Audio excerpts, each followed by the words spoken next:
예, 오늘 우리 성경 말씀 우리 마가복음 8장입니다. 마가복음 8장 1절부터 우리 10절입니다.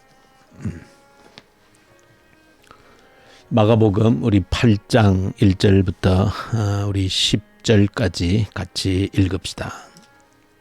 마가복음 8장 1절부터 우리 10절입니다.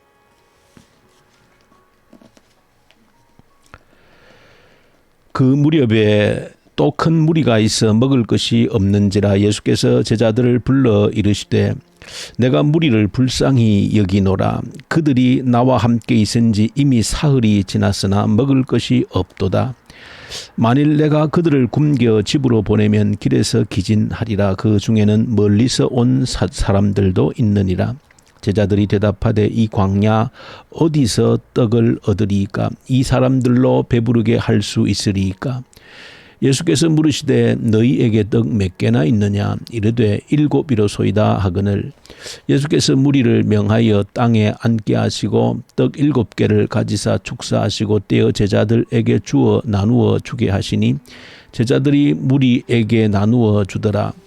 또 작은 생선 2마리가 있는지라 이에 축복하시고 명하사 이것도 나누어 주게 하시니 배불리 먹고 남은 조각 7광주리를 거두었으며 사람은 약 4,000명이었더라. 예수께서 그들을 흩어보내시고 곧 제자들과 함께 배에 오르사 달마누다 지방으로 가시니라.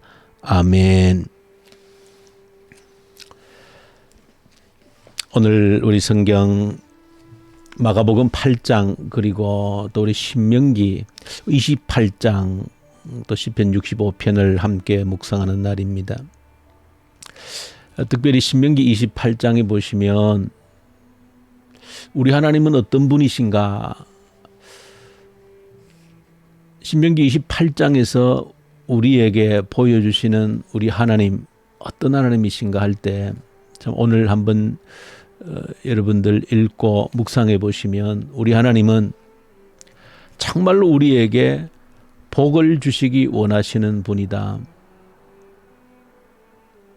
어떻게 생각하면 그냥 우리가 이 땅에 살아가는 우리가 그야말로 받고 누리고 싶어하는 그런 풍성한 삶의 복, 이런 복을 우리 하나님은 너무너무 주고 싶어 하시는 분이시다. 그래서 오늘 신명기 28장에 읽어보시면 그야말로 하나님께서 그 복에 대해서 우리에게 주시고자 하시는 그 복에 대해서 참으로 풍요롭게 표현하고 나타내시고 있는, 너희들이 들어가도 복을 받고 나가도 복을 받는 참 놀라운 그 복에 대한 참 섬세하고도 풍성한 그런 복을 나타내고 표현하고 있는 걸 보면 우리 하나님은 정말로 우리에게 복을 주시고자 하시는 분이시다. 그러나 분명 한 가지 조건은 있는 것이죠. 내가 너희들에게 명령한 이 말씀을 지켜 순종하면 이 풍성한 복을 너희에게 허락하시겠다. 그리고 약속하셨고 또 하반부에서는 사랑과 공의의 하나님이 우리 하나님의 두 얼굴인 것처럼 만약 너희들이 이 말씀을 불순종하고 이 말씀을 떠나게 되어지면 너희들이 받을 하나님의 심판이 어떤 것인지를 참 끔찍할 정도로 복에 대해서 상세하게 설명하고 있는 것 이상으로 우리가 받을 그 끔찍한 심판에 대해서도 너무나도 상세하게 오히려 훨씬 더 많은 분량을 가지고 우리에게 기록을 해주고 있습니다. 오늘 신명기 28장 한번 읽으시면서 우리 하나님께서 우리에게 정말로 무엇을 주고 싶어 하시는지 그런 것들을 곰곰이 한번 묵상할 수 있는 새벽이 되길 원하고, 오늘 읽은 우리 마가복음 8장에 오시면 우리가 흔히 오병이어 이 기적은 너무 잘 알고 있습니다. 또 특별히 오병이어는 떡 5개와 물고기 2마리를 통하여서 일으키신 놀라운 그 하나님의 기적은 사복음서 전체에 기록되어져 있는 유일한 기적이기도 합니다. 그런 의미에서 볼 때 오병이어는 가장 중요하고 또 우리가 또 가장 잘 기억하고 있는 예수님의 그 놀라운 기적이기도 합니다. 그런데 성경에 보시면 오병이어 기적을 일으키시고 얼마 있지 않아서 이 칠병이어의 기적, 떡 7개와 또 물고기 2마리를 가지고 일으키신 기적이 이어서 기록이 되어지고 있는데, 우리가 오병이어의 기적은 잘 기억하는데 그 뒤를 따라 나오는 이 칠병이어의 기적에 대해서는 우리가 잘 또 그저 오병이어에 파묻혀서 그 의미를 잘 기억하지 못하는 그런 경우가 있습니다. 오늘 마가복음 8장에 이 칠병이어의 기적이 다시 기록되어지고 있습니다. 이 칠병이어의 기적은 특별히 복음서 가운데서 마태복음, 마가복음에서만 기록을 하고 있습니다. 근데 마태복음 또 마가복음에서 6장에 오병이어가 기록이 되어져 있고 또 7장 지나서 8장에 바로 이 칠병이어의 기적이 기록이 되어져 있습니다. 만약에 오병이어의 기적과 칠병이어의 기적을 보면 어떤 외적인 규모에서 보면 오병이어의 기적이 훨씬 더 크고 놀라운 겁니다. 칠병이어에 비해서는. 그럼에도 불구하고 칠병이어의 기적을 다시 기록하고 있는 것은 오병이어의 기적에서 보여주고 있지 않는 특별한 의미를 이 칠병이어의 기적에서 우리에게 보여주고 있다 하는 것을 보시고, 오늘 신명기에서 우리 하나님께서 우리에게 주시고자 하시는 그 복, 그것을 오늘 칠병이어에서 어떻게 나타내고 있는지를 다시 한 번 더 확인을 할 수 있으면 좋겠다. 먼저 간략하게 오병이어에 나타난 기적하고 칠병이어에 나타나고 있는 이 두 기적을 한번 대략적으로 한 비교해 보면 왜 칠병이어의 기적을 다시 기록하고 있는지 우리가 좀 정확하게 이해를 할 수 있습니다. 먼저는 시간과 공간의 차이가 있습니다. 오병이어는 빈들에서 행했다 그렇게 기록됩니다. 빈들이다. 완전 사막 광야하고는 다른 겁니다. 근데 칠병이어의 기적은 그 공간적인 장소가 광야라 기록되고 있습니다. 광야라고 하는 것은 그야말로 풀 한 폭이 자라지 않는 그런 사막을 의미합니다. 근데 빈들은 사막은 아니고 풀들이 자랄 수 있는 이런 곳이고, 그리고 또 성경 기록에 보시면 멀지 않은 곳에 마을이 있습니다. 그래서 제자들이 마을로 사람들을 보내어서 음식을 사 먹게 할 수 있겠습니다. 그렇게 제안한 것을 보면 빈들은 마을에서 가까운 그런 광야와는 다른 풀이 자라고 있는 그런 잔디밭과 같은 그런 곳이다. 그런데 광야는 칠병이어를 일으켰던 광야는 전혀 풀이 자라지 않는 사막과 같은 그런 곳이다. 사람이 살고 있는 민가와는 멀리 떨어져 있는 음식을 사 먹으러 갈 수 없는 그런 장소이다 하는 것이 첫 번째 공간적인 차이가 있고, 두 번째는 시간의 차이도 있습니다. 오병이어는 정신 무렵에 사람들이 모여들었고 그 오병이어의 기적을 일으키신 것은 저녁 무렵쯤, 저녁 먹을 때이다 하는 것을 알 수 있습니다. 그러니까 겨우 모여서 예수님과 함께 있은지 무리와 함께 있은지 겨우 4-5시간 정도가 최대의 시간입니다. 그런데 광야에 모여든 이 칠병이어의 시간은 이 사람들이 주님께 따라온 지가 벌써 사흘이 되었다. 그렇게 기록합니다. 사흘이면 적어도 최소 2박 3일의 기간입니다. 그 잠시 따라 나온 것이 아닌 것입니다. 그래서 시간적으로도 오병이어와 칠병이어는 이렇게 차이가 있다. 또 한 가지 큰 겉에 드러나고 있는 차이는 오병이어는 5,000명을 먹였다 그랬습니다. 그래서 분명히 거기에는 남자만 5,000명이라고 그랬습니다. 그러니까 남녀노소를 다 합하면 최소한 곱하기 3 정도 최소. 그래서 15,000명은 되는 엄청난 무리가 되어지는 것이죠. 거기에 비해서 칠병이어는 사람들이 약 4,000명이라고 그랬는데 여기는 그 남자만이 아닙니다. 따라온 모든 사람들을 합해서 4,000명이다. 그렇게 마태복음에 보면 기록을 해주고 있습니다.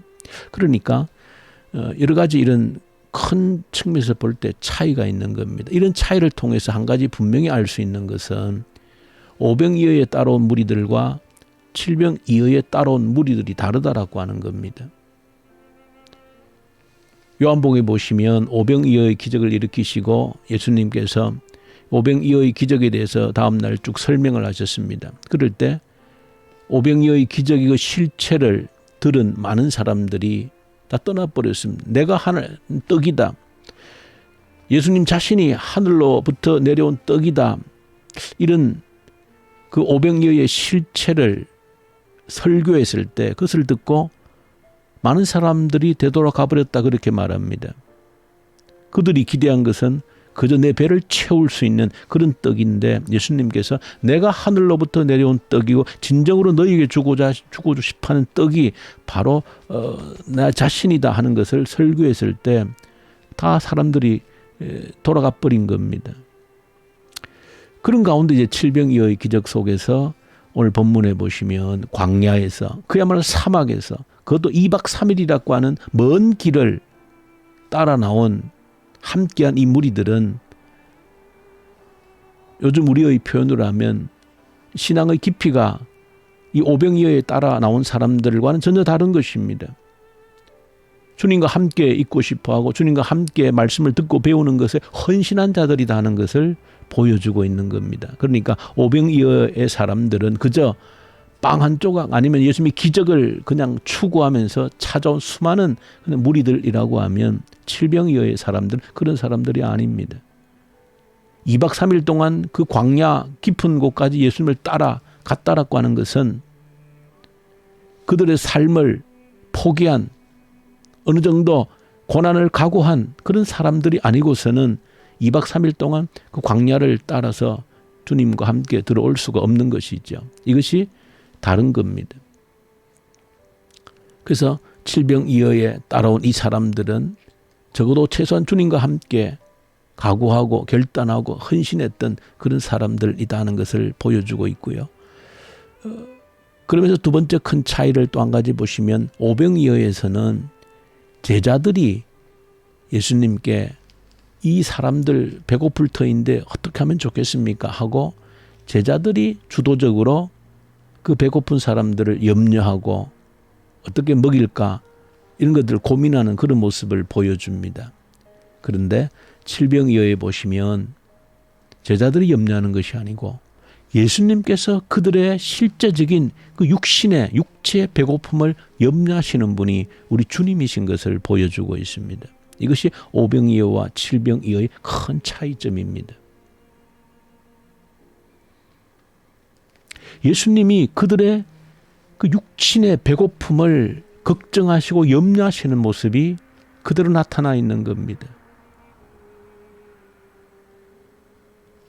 그래서 칠병이어의 모습을 보시면 예수님께서 친히 가르치셨던 그 말씀을 그대로 성취하고 있다. 그것은 마태복음 6장에 우리가 잘 아는 말씀이 있지 않습니까? 너희는 먼저 그의 나라와 그의 의를 구하라. 그리하면 이 모든 것을 너희에게 더해 주시겠다. 그 예수님께서 가르치셨던 그 말씀을 그대로 그들에게 이루어 주고 있는 겁니다. 광야까지 2박 3일 동안 따라 나온 그들은 단순히 배를 채우기 위해서 따라 나온 자들이 아닙니다. 이미 복음의 그 맛을 아는 자들이었습니다. 영원한 생명이 무엇인지를 듣고 배우고 아는 자들이 따라 나온 겁니다. 이제 예수님께서는 자신이 가르치신 대로 하나님의 나라를 추구하는 자들에게 그의 의를 추구하는 자들에게 먹을 것 입을 것을 책임져 주시는 그 주님의 그 모습을 이 칠병이어를 통해서 보여주고 있다는 겁니다. 우리가 그의 나라와 그의 의를 구하면 나의 배고픔을 이제 내가 염려하는 것이 아니라 주님이 먼저 염려하신다는 것을 보여주고 있는 것이 칠병이어의 기적의 핵심입니다. 그러고 보면 신명기 28장과의 내용, 하나님이 그토록 우리에게 복을 쏟아 부어 주시고 싶어 하시는, 너희가 이 말씀을 지키기만 하면, 이 말씀을 절대 순종하기만 하면 쌓을 곳이 없도록 들어가도 나가도 받는 복을 내가 주겠다라는 그 약속을 예수님은 예수님 방법대로 설명해 주고 있는 겁니다. 하나님의 나라를, 영적인 복을 추구하는 너희들에게 너희들의 진정 그 육체의 배고픔을 주님이 친히 채워주시고 있는 그런 모습을 칠병이어를 통해서 예수님께서 보여주시고 있다. 그리고 한 가지 더 분명히 차이가 있는 것은 오병이어에서는 먹고 난 다음에 12광주리를 남은 부스러기를 거두었다 그래 되어져 있는데 칠병이어의 기적에서는 7광주리를 남은 것을 거두었다라고 되어져 있습니다. 차이가 나는 것이 뭐 12광주리, 12바구니, 7광주리인데 12개, 7개 하면 오히려 칠병이어가 더 작게 거둔 것처럼 남은 것처럼 보이지만 전혀 다릅니다. 왜냐하면 그릇이 다릅니다. 그 바구니라고 하는 것은 실제 당시에 그 사람들 썼던 바구니는 조그마한 손에 들고 다니는 조그마한 그 바구니, 그야말로 바구니입니다. 근데 광주리는 바구니와 전혀 다른 큰 용기입니다. 왜냐하면 성경에 광주리란 말이 한 번 더 등장하는데 바울이 다메섹에서 사람들이 죽이려고 할 때 그 성벽에서 바울을 담아서 내린 것이 그 광주리라고 표현해요. 이 본문하고 똑같은 광주리입니다. 그러니까 사람이 들어갈 수 있는 큰 그릇, 용기를 뜻합니다. 그러니까 조그만 손바구니 12개하고 사람이 들어갈 수 있는 큰 그런 그릇, 이 광주리와는 전혀 자체가 다른 것이죠. 그러니까 먹고 남은 것 자체도 오병이어보다 칠병이어가 훨씬 더 풍요롭고 넉넉하게 남았다는 것을 보여주고 있는 겁니다. 이것은 주님께서 우리를 얼마나 넉넉하게 채워주시고자 하시는지를 보여주는 상징적인 내용인 겁니다. 바로 신명기 28장에 하나님께서 우리에게 그토록 넘치도록 복을 부어주시겠다라고 하는 그 내용이 예수님의 이 사역 속에서 7광주리, 큰 광주리에 넘치도록 남았다라고 하는 것으로 그대로 보여주고 있는 겁니다. 오늘 이 말씀을 한번 여러분들 참 넉넉한 마음으로 받고 좀 기도하고 기대하면 좋겠습니다. 우리가 주님을 정말로 따르면 주의 말씀을 정말 순종하고 주님의 나라를 추구하고 오늘 우리 방송에 보시면 맨 밑에 하단에 우리 교회 사명선언문을 같이 제가 기록해 두었습니다. 양육을 하든지 양육을 받든지 거룩한 영적 계보가 있는 교회, 이것이 하나님의 나라를 추구하는 겁니다. 이 말씀을 붙들고 나가면 한 사람이라도 내가 이 땅에 살아있는 동안에 한 생명이라도 책임지고 양육하는 이 사명을 내가 감당하겠다. 나가면, 이것 붙들고 가면 우리의 허기진 배는 주님께서 친히 책임져 주시겠다라고 하시는 이 약속을 내가 그저 움켜쥐려고 뭐 하려고 좀 그런 미련하고 어리석은 그런 거 버리고 주님의 뜻을 움켜잡고 헌신하면 모든 것을 채워주시겠다라고 하신 이 약속을 한번 내 삶 속에서 이루어 드리고 경험할 수 있는 저 여러분들 될 수 있기를 간절히 소망합니다. 우리 주님 아버지 감사합니다. 이 새벽에 우리에게 주시는 복을 주시고자 하시는 하나님의 약속을 믿고 아멘으로 받아들이고 우리 삶에서 이 약속이 체험되어지고 경험되어질 수 있도록 도와주시옵소서. 예수님 이름으로 기도 올려드립니다. 아멘. 하늘에 계신 우리 아버지, 아버지의 이름을 거룩하게 하시며 아버지의 나라가 오게 하시며 아버지의 뜻이 하늘에서와 같이 땅에서도 이루어지게 하소서. 오늘 우리에게 일용할 양식을 주시고 우리가 우리에게 잘못한 사람을 용서하여 준 것 같이 우리 죄를 용서하여 주시고 우리를 시험에 빠지지 않게 하시고 악에서 구하소서. 나라와 권능과 영광이 영원히 아버지의 것입니다. 아멘. 이 주신 말씀 가지고 간절히 기도하십시다. 복을 주시고 싶어 하시는 우리 하나님, 하나님의 사명 붙들고 가면 한 영혼을 책임지겠다라고 살면 내 모든 것을 먼저 염려하시는 우리 주님을 경험하는 그런 삶을 살게 해주십시오. 간절히 이 새벽 주님께 기도로 올려드리십시다. 이 나라를 올려드리십시다. 이 나라를 다시 한 번 더 긍휼히 여겨주십시오. 북한 땅을 긍휼히 여기십시오. 복음의 계절이 다시 오게 하시고 악한 정권이 소멸되게 하십시오. 이 코로나 사태 앞에서 우리가 무너지지 않게 하시고 우리의 신앙을 더욱더 견고히 쌓아나가는 기회가 되게 해 주십시오. 위해서 간절히 기도로 우리 올려드리십시다. 특별히 오늘은 우리 청년대학부 우리 학생들, 우리 청년들 주님께 올려드리십시다. 우리 주의 청년들 믿음의 말씀의 뿌리를 내리게 하시옵소서. 간절히 기도하고 우리 청년들 마음껏 일할 수 있는 일자리, 일터를 허락해 주십시오. 시험 공부, 취업 공부 준비하는 저 청년들에게 능력을 주십시오. 주님 의지하고 나가게 해 주십시오. 반드시 합격할 수 있도록 도와주십시오.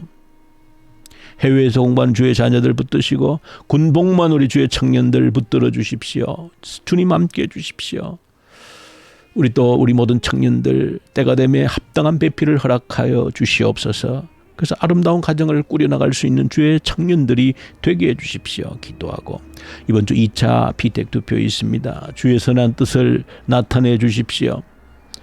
주님의 선한 뜻을 보기를 원합니다. 위에서 간절히 기도로 올려드리십시다. 그리고 우리 선교연장 터키 이집트 인도 우리 선교사님들 이 새벽에도 저들에게 말씀과 성경으로 충만케 하십시오. 간절히 우리 기도로 올려드리십시다. 우리 기도하십시다.